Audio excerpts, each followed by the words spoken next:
தன்னை மட்டும் எதற்கு அழைக்கிறார்கள், மற்ற அமைச்சர்களும் எல்லாரும் தான் அங்க வந்திருந்தாங்கன்னு சொல்லி செந்தில் பாலாஜி ஒரு கருத்தை வச்சிருக்காரு. நான் அங்க இருக்கக்கூடிய ஒரு மாவட்ட அமைச்சராக அங்க நான் போயிருந்தேன் அந்த டைம்ல. ஆனா என்னை மட்டுமே அவங்க அழைக்கிறதுக்கான காரணம் என்ன?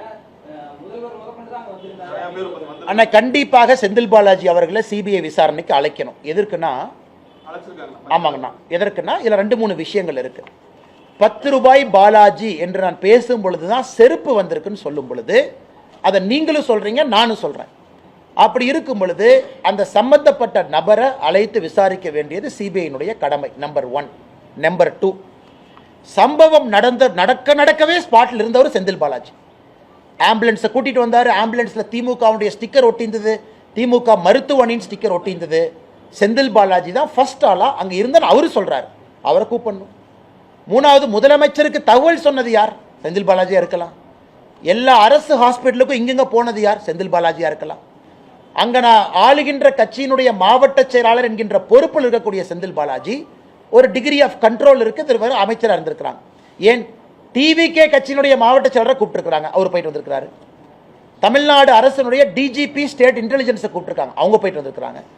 சம்பந்தப்பட்ட நபர் திரு விஜய் அவங்களை கூப்பிட்டுருக்காங்க, 2 முறை போயிட்டு வந்திருக்கிறாங்க.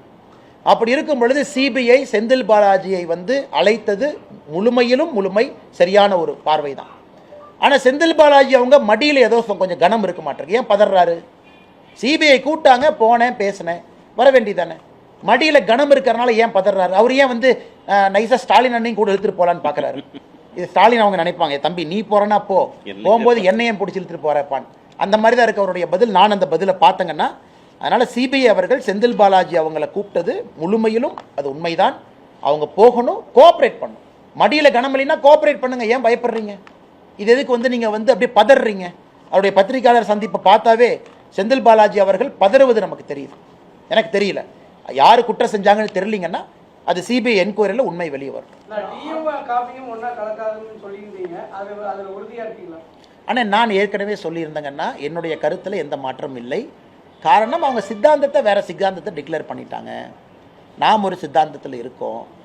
அப்படி இருந்தும் அரசியல் கூட்டணிக்குள்ள முரணான கட்சிகள் இருக்கான்னு கேட்டீங்கன்னா இருக்கு. நான் இல்லைன்னு சொல்லிங்கன்னா, உங்களுக்கு அரசியல் தெரியும், எனக்கு அரசியல் தெரியும். நான் முட்டாள்தனமா எதுவும் பேச விரும்பல. முரணான கூட்டணிகள்லாம் இருக்கா? இருக்கு. ஒரு காமன் கோல்ல இருக்காங்களா? இருக்கு. வேறு வேறு கொள்கைகள் இருந்தாலும் கூட பொது எதிரியை வீழ்த்துவதற்காக இருக்காங்களா? இருக்கு. நான் உங்களுக்கு ஆரம்பத்தில் சொன்னது டைம் லைன் இன்னைக்கு வந்துருச்சு. எலெக்ஷன் வரப்போகுது, எல்லா கட்சிகள் இருக்காங்க, திமுக பேச்சுவார்த்தை நடத்த ஆரம்பிச்சிட்டாங்க. எப்பவுமே தேர்தலுக்கு முன்பு தமிழகத்தில் எப்பவும் ஒரு ட்விஸ்ட் நடக்கும். இந்த வருஷம் என்ன ட்விஸ்ட்னு பார்ப்போம். அதே நேரத்தில் சீட்டை கொடுக்கக்கூடிய இடத்துல நான் இல்லை, சீட்டை வாங்க வேண்டிய இடத்துலையும் நான் இல்லை. நான் 2க்கு நடுவில் ஏதோ ஒரு இடத்துல இருக்கேன். அதற்கான தலைவர்கள் இருக்கிறாங்க. அண்ணா, நான் எல்லோருக்கும் பிரச்சாரம் பண்ணுறேங்கண்ணா, எல்லோருக்கும் போய் நிற்கிறேன். தமிழகத்தில் திராவிட முன்னேற்ற கழகத்தினுடைய ஆட்சி தூக்கி எறியப்பட வேண்டும் என்பதில் தெளிவாக இருக்கும். ஏன் இந்த சகோதரி பேர் சொல்ல முடியல, எனக்கு பேர் சொல்ல வேண்டும் என்கின்ற ஆசை. காரணம், இறந்த பிறகுனாவது அவருக்கு ஒரு மரியாதை கொடுக்கணும். 17 வயசு இருக்கனால போக்சோ அப்படின்னு நம்ம சொல்ல முடியாது. 495 மதிப்பெண் வாங்கினா 500க்கு அந்த குழந்தைய பாருங்க கொடூரமாக கொண்டிருக்காங்கன்னா இந்த ஆட்சி இருக்கணுமாங்கிற கேள்வி. நான் எல்லா கேஸுக்கும் நான் திமுகவை சொல்லல. அண்ணா யூனிவர்சிட்டி இதே இடத்துல சாட்டை எடுத்து அடிச்சுக்கிட்டேன். காரணம், திமுக லிங்க். நீ சிசிடிவி போடல. உதயநிதி ஸ்டாலின் சிண்டிகேட் மெம்பராக இருந்த ஒரு கல்லூரி வாட்ச்மேன், திமுக கொடி போட்டு அக்யூஸ் உள்ள போறான். இவ்வளவு நடக்குதுன்னு நம்ம பேசுறோம். இது எல்லாம் அரசனுடைய குறைபாடுகள். எல்லா கேஸுக்கும் நாங்கள் திமுகவை சொல்லிங்கன்னா, திராவிட முன்னேற்ற கழகம் ஆட்சிக்கு வந்த பிறகுதான் அரசு இயக்கங்கள் செயலிலிருந்து குற்றங்கள் அதிகமாக இருக்கு. அதுதான் நாங்கள் சொல்றது. கோயம்புத்தூர் ஏர்போர்ட் பக்கத்தில் பெட்ரோல் வண்டி போட்டிருக்கணுமே, ஏன் போடல?